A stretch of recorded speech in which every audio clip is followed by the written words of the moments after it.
para diha sa atuang mga kaigsuonan nga gusto nang mugawas sa mga bisyong dautan. Kana bang gusto na ta makabaton og kabadbaran gikan sa mga gapos ni Satan? Mao lang ni akong ika-share ninyo mga kahigalahan. Unan yung buhaton dangup mo sa kahitasan. Isurrender kaniya ang tanan-tanan sa inyong mga sala pangayo mo kapasayloan kay sigurado nga iya gid mong paminawan. Hinumdumi ang Mateo 11:28 sa balaang kasulatan. Nag-ingon si Jesus, duol kamong nabugatan o gikapuyan kay makabaton kamo og kapahulayan. As long as muduo lang ta nga sincero sa dughan, sigurado nga iya gid tang tabangan. Pero dili lang ta diha taman.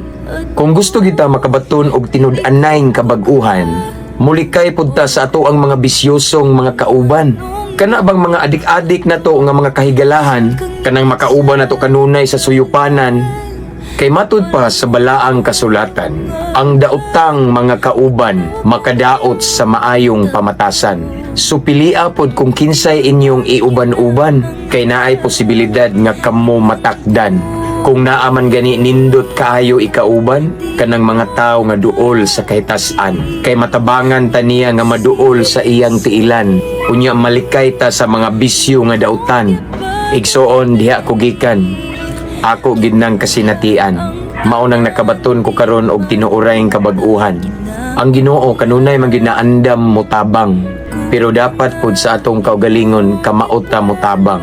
Gamayng pahinumdum lang ni para sa atong kaayuhan.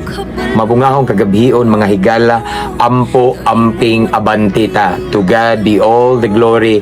God bless. Ko katuo nga nung gibuhat to, bisang kangit-ngit sa